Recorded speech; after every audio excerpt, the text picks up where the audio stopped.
Well, today we're going to talk about Christmas presents. You know, sometimes you get some amazing Christmas presents that you were expecting, and sometimes you get amazing Christmas presents that just caught you off guard, out of the blue. You didn't know that somebody knew you that well that they knew to get you something cool.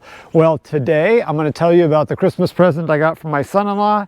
He invested in a new trowel. Yes, he did. This, my friends, is a Vargo titanium dig, and he bought me a new trowel. Now, why would he buy me a new trowel? Because I had previously, or I still have, a Sea to Summit trowel as well, a nice collapsible Sea to Summit trowel.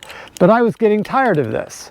And so what we're going to do today is talk about some of my frustrations with this trowel and some of the benefits I see in this trowel. I'm going to compare them side by side, hole by hole, and in the process, I'm going to give you some tips on how to go poop in the woods. Are you interested in my comparison? If so, let's go for a hike.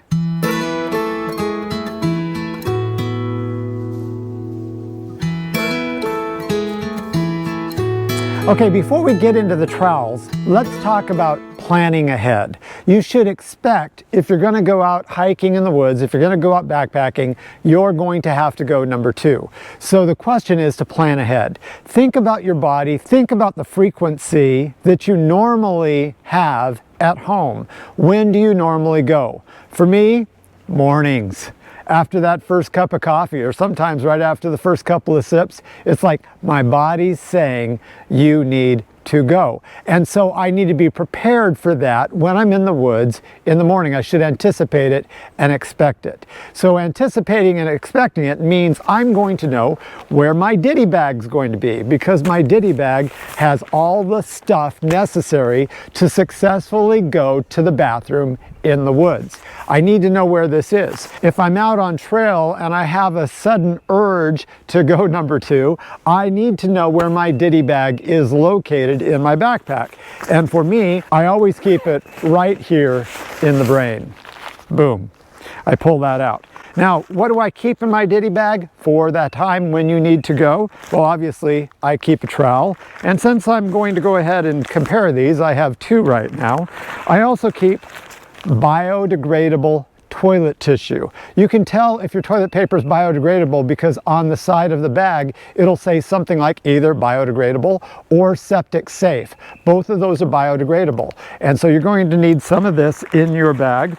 You're also going to need some hand sanitizer.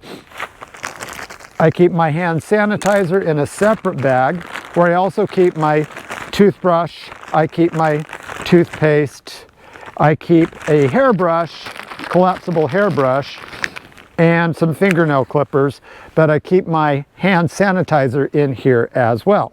One other aspect of planning ahead also includes thinking when you get to camp, when will I likely go? And to be prepared ahead of time. So what you're going to want to do is find the location that you anticipate using and prepare that location before you need to go. Remember where it is, remember the direction, and have it totally prepared. With that, let's go ahead and talk about the trowels. We'll start with the Sea to Summit. Let's start with the Sea to Summit alloy pocket trowel. So here we have it right here. It comes in a nice little pouch. It's collapsible, which is pretty cool. It has a nice little button here that you can push down and then squeeze it on in there, and then you're ready to go. Fairly strong. It is made out of an alloy, aluminum alloy, and so it withstands a lot of pressure. It'll fit in your hand pretty nicely, but it has a couple of challenges. One of those is this button sometimes will get messed up, and it is a pain in the tail to get it to depress. And so if you're out in the woods and you need to go and you haven't prepared your hole, you may be struggling to get this guy down and then into the socket like that. It does have a cool little pocket over here, which is not super easy to open. There we go. And I keep a lighter in there for emergencies. The things I don't care about it are, number 1, these things are difficult to get in and out, like that. And then some, like I say, this button can be a pill, especially in the cold weather. And so if you're in a hurry, you've got to really work with this guy to make it work correctly. Costs $29.95 on Sea to Summit. Not a bad little trowel. Now let's talk about the Vargo Dig Dig. This is the Vargo Dig Dig made out of titanium. It's a pretty nifty trowel in a number of ways. It has a serrated edge here. They say it can basically cut through almost anything. It's got an ergonomic design, so it's easier to use in a number of ways. It just fits right in your palm like that. Digs right into the ground. It'll cut through a lot of bracken and roots, and it's pretty efficient. It can also double as a tent stake. It's got a nice little hole there, so you can put your guy line in there and put it in the ground if you lose a tent stake. If you've got some winds and you're concerned about your stakes coming up, this guy will hold quite nicely. This one comes in at $24.95 on the Vargo website. One of the things it doesn't have that the Sea to Summit has is a nice carry-in pouch. So I'm going to be using a Ziploc bag for this one when I take it out on trail. Now let's talk about the appropriate spot.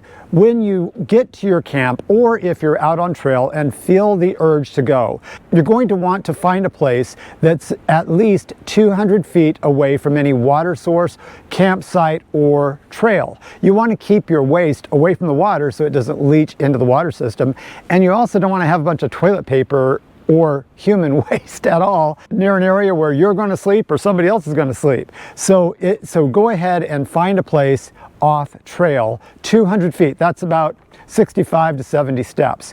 Another thing you're going to want to do is, of course, find privacy. Find as much privacy as you can. And if you can find a place to dig a hole near a small tree, you can use that tree as leverage to get yourself lower to the ground. The lower you get yourself to the ground, the lower you can squat, means actually less cleanup. So it's a convenient thing to do. Now let's talk about your digging technique. You want to dig a cat hole. A cat hole is a hole that is at least 6 to 8 inches deep and about 4 inches wide.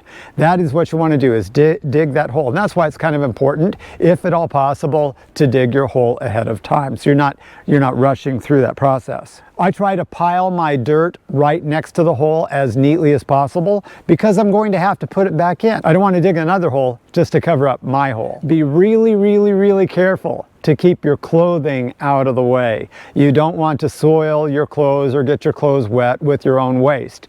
Get everything into the hole. So go ahead and position yourself over the hole and then ready, aim, fire. After you're done, go ahead and start covering up your waste. Start to put everything back into the hole, but be really careful not to get your trowel into any of your own waste. Just get it on out of the way. Fill the hole back up. Go ahead and tamp it down a little bit with your foot, and then cover it up as much as possible with leaves and sticks and things that are on the ground to make it look as natural as possible. If you're in an area that allows you to leave your toilet paper, put the biodegradable toilet paper in the hole. Never, never, never put wipes in a hole. Don't leave wipes behind. Wipes are not biodegradable. They take a long time to break down. The toilet paper and your waste will break down pretty quickly, but wipes won't. So take your wipes home with you. And in some places you actually have to take not only your toilet paper home, but also your human waste. So go ahead and make sure you know the regulations of the park or the forest that you're hiking in. You know, when you're done, it's always a good idea also to just clean up your trowel. You use a stick. Since I have two trowels, I'm going to use them together. But again, Sea to Summit, you know, I just noted this little guy, I cannot depress this right now. I'm going to have to take the cap off right here. I take this cap off. You have to rotate the metal brace inside to get this thing to depress. It is not fun. So there you have it, but it works. They both work. Now let's go ahead and talk about performance. Now that we've done our field test, how did they do? Well, they both dug the holes in the area where I am. The ground is pretty soft, it's moist, it's very rich soil around here. So they both did an adequate job. This guy dug the hole in 1 minute, 10 seconds. This guy came in at 52 seconds. And so you got about a 25% faster rate of digging a hole with the Vargo than you did with the Sea to Summit. I will say that with regards to my hands, this one is easier on your hands. It has a nice rounded shaft here. This one, on the other hand, doesn't have a nice rounded shaft. I mean, it is ergonomic, but when you're digging that hole, you can feel it digging into your hand as well. So which would I use? I'm probably going to go with my Vargo most of the time, but I'm going to go ahead and bring out a pair of work gloves in the field with me. I usually take work gloves anyway, and use the work gloves when I dig my hole. So there you have it, my friends. You've got a comparison between two great trowels, but I'm going with this one this coming year. If you're interested, I did another comparison on ways to make coffee in the woods. That video will be popping up here on the screen in just a minute. But with that, I'm going to encourage you to be mindful of the impact you have on nature when you're out on trail. Be aware of your own carbon footprint, if you will, and strive to leave no trace, or better yet, leave it better than you found it. But until next time, happy trails and leave no trace.